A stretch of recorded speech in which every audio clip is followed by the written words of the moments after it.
The Whole Enchilada, a community of high achievers that fight the status quo, rebel against mediocrity, and make life happen. Let's go. Hey, Enchilada Nation. Today in this episode, I'm going to be talking about two words that start with a D that have completely different definitions, but they are impacting our industry and the way you're showing up in life right now. And I'm going to start by giving you an example before I tell you what these two D words are. It was interesting this week. I got a call from a real estate agent that was in panic because they read a news article about a merger that was happening between two organizations inside the real estate space. And they were asking questions of, what does this mean for me? What does this change for what I'm going to do on a day-to-day basis? And the interesting thing was they were more concerned about that headline than the activities that they should have been doing on a day-to-day basis, regardless of what the news article said. On the other side of this, that same day, I had a coaching call with one of the most respected brokerages across the country. And guess what didn't come up once in that conversation? Was anything about the merger. What that company was focused on is they were talking about improving client experience, creating value, solving problems. If you are enjoying this conversation, please, who do you know that you can share this episode with today that will find value in it and would also like to join us on our journey to become the best version of ourselves? And don't forget, please like and subscribe because this helps me get in front of more people just like you to continue to grow our network in our Enchilada Nation. Thanks again. Let's get back to the episode. And it was a real eye-opener for me, the call I got from the agent that would rather be talking about something going on that didn't impact their day-to-day versus, again, one of the largest real estate brokerages with a lot of agents inside their organization. It didn't come up once because they were focused on the right thing. So what are the two D words that I'm talking about? One is disruptor and one is distraction. And unfortunately, what a lot of us are considering to be disruptors in the space are actually distractions because they're taking us away from doing the most important thing inside of our businesses, which is finding ways to provide more value to the consumer on the front line. Frankly, a lot of these big mergers and acquisitions that are going on, yes, they're going to shape the industry to some extent. But in the end, the moves they're making have a lot to do with debt restructuring, consolidation of services, their business decisions for stockholders and investors at the top of the funnel. Now, over time, that will shape the industry, but what doesn't change is what needs to happen to serve the consumer on a day-to-day basis. So think about these two words, disruptor. What's the theory behind a disruptor?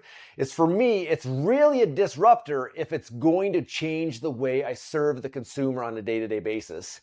If it's not going to change the way I deliver value on a day-to-day basis, is a distraction. It doesn't deserve my energy. There's enough things going on right now that I don't need more things distracting me from the most important thing. So here's the filter that I run everything through. If it doesn't change how I serve my client today, it's not a disruptor. It's a distraction. Now, over time, as those things progress, if it changes the way I serve my client, then it becomes a disruptor. It becomes a choice for me at that time. But until then, it's only a distraction because I've got to focus on delivering value on a day-to-day basis. So the challenge is distractions can feel productive, but in the end, when you look back at it and you see the energy you gave it, it actually took you away from serving the client. It made me think of a quote by Peter Drucker, who said, "There is nothing so useless as doing efficiently that which should not be done at all." I thought that was so interesting right now in the world we live in. There is nothing so useless as doing efficiently that which should not be done at all. And it's so interesting, the multiple facets you could think about this. There are a lot of times I find myself getting sucked into a project that is fun. It's interesting. It can help my business to some extent.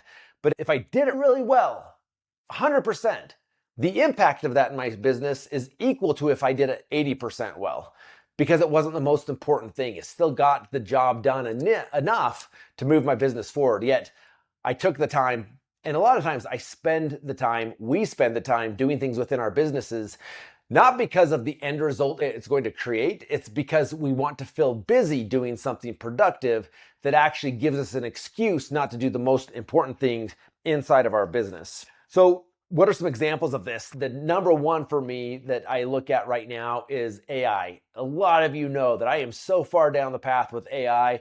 I think it is the most incredible change to humanity that will ever exist in our lifetime. But who knows what will come down the pipeline because of AI. But this is a great example of a tool or a thing that could be both a distraction or a disruptor, depending on how you're using it. And what I mean by that is AI, think about the last time you asked AI a question. You went in there, you typed in a question. It doesn't just give you an answer. What it does is it gives you the quickest answer it can reach that it thinks you're going to enjoy. And then what does it do? It asks you a question back. Would you like me to do this? Would you like me to find you that recipe? Would you like me to do some research on this? Because what it's trying to do is keep you engaged. How many times have you started a conversation in ChatGPT and 45 minutes later, you're still in conversation with it and you're asking yourself, what was the conversation or the question I asked that even started this conversation? So that's an example of how something powerful can become a distraction. How at the same time, that same tool, if used purposely to leverage those administrative activities or to help amplify your thinking and problem solving, if it's used that way to free you up to go be more human and connect with the client, then it becomes a disruptor. So here's one thing without changing anything about it except how you interact with it. It could either be a disruptor or a distraction. The question is, which one are you choosing to make it in your world? Which brings me to my next point. Focus right now, I wrote earlier in my journal, focus is a competitive advantage right now. Attention is a currency. Focus and attention. Those are two things that everyone is fighting for of yours right now. They want you to focus on them because of what it means for them. They want your attention and eyeballs because then you become a customer, or you spending more time on their ad or their YouTube video gets them paid more. So are you in control of choosing what you're focused on? Are you in control of choosing what gets your attention? Or are you giving that away freely? And if we're giving it away freely, and we live in a world where there's more distractions than ever before, if you're giving it away freely, you're giving the advantage, the disruption advantage to somebody else because you're allowing yourself to be distracted. So this is where we need to focus our time and energy, is saying, how is it that I can be more in control of my focus? How is it that I can be more in control of what and who gets my attention? And a lot of this comes back to you just determining how you're going to spend your time, what is a priority in your world. An exercise that I do on a regular basis, because it is very easy to get distracted, is I close out my day with what I call my close out the day routine. And I'm already identifying what is going to get my highest focus, my highest attention the next morning. I go through my morning routine, which is about creating, because I'm a thought leader, it's about studying and learning and thinking through what my community needs me to know and think about and how am I going to present it to them. And then it is moving into those tasks I identified the night before of what deserves my focus, what deserves my attention. One of the rules I had to create for myself, even though I am in the game of social influence and thought leadership, is I have to make a rule for myself to not get on social media before noon. Otherwise, I find myself going in and down a pathway that distracts me from the most important things. If I give focus and attention to that, it's a good thing. If I give focus and attention to that, the most important things are not getting focus and attention from me in the morning. Cal Newport said this: clarity about what matters provides clarity about what does not. I love the thought process around that. It's if you slow down and really narrow down the things that are most important to you, the things that you know are important, the KPIs that you know move the needles, the goals, the relationships that are most important to you, by narrowing those down and defining them for what they are, the most important priorities in your world, at the same time, you're also sifting out the things that are not as important, other than focusing on the things that are a distraction. So when was the last time you really sat down and narrowed down your priorities among the things you did? Or better yet, reviewed the activities or how you spent your time over the last 24, 48 hours and asked yourself what percentage of your time was actually spent on distractions versus actually serving your consumer at a higher level. Now, don't get me wrong. We need to understand what's going on in the industry. We need to spend time studying consumer behavior patterns and things like that. That's how we know how to deliver the value, but we need to run it through the filter of not what's interesting and exciting to talk about, or falling trapped to how they want to present that information to you and making you think it's a bigger impact on you than it is, but getting down to, my priority is growing my business. My business is determined about serving the consumer in this way. I'm clear on my value proposition. Do I have the tools, the relationships, the skills to deliver that value at a high level now? If there's a disconnect with you being able to connect and deliver that value the way you need to, the way the consumer needs it, then you need to go back and say, what am I missing? What needs to change in my delivery? Then you're looking for disruptors. The disruptors are the things that actually change the way you deliver that value.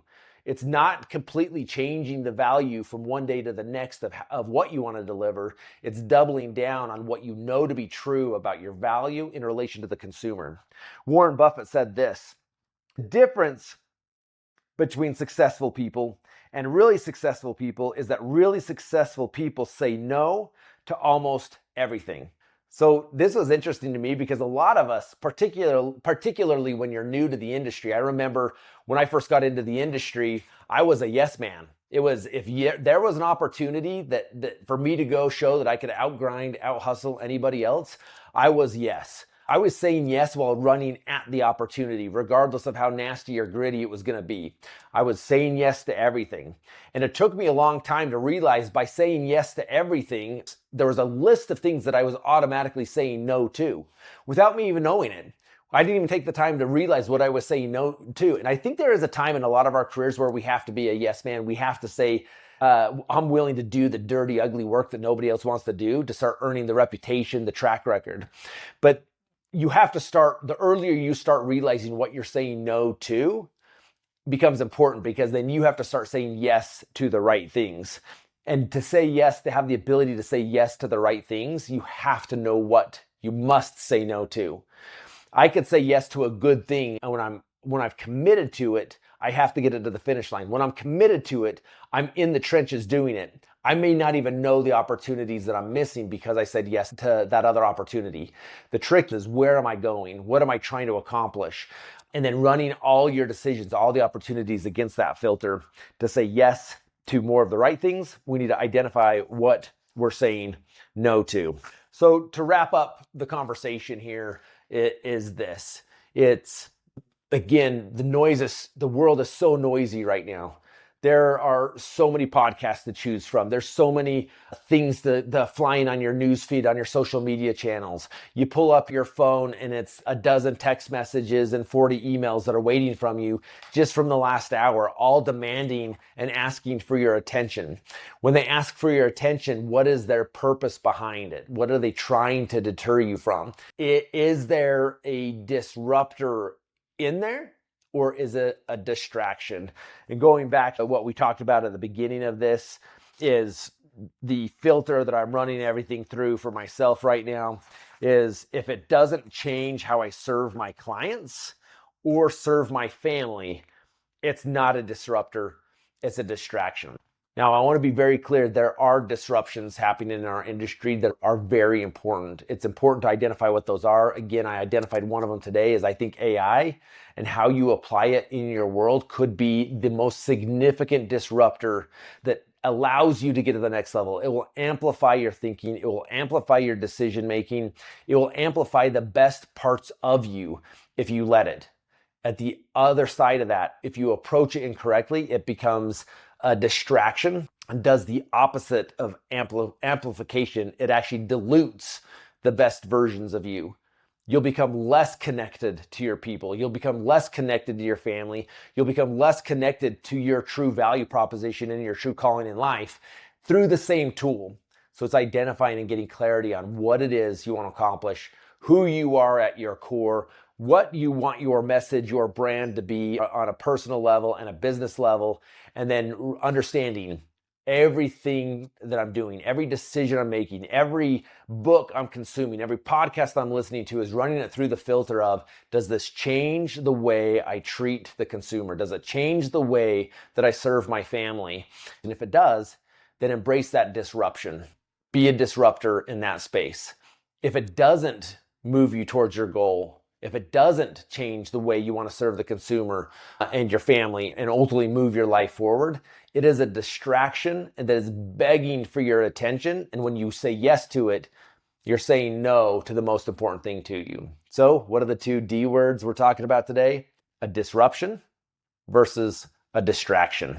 My friends, go live life on your terms.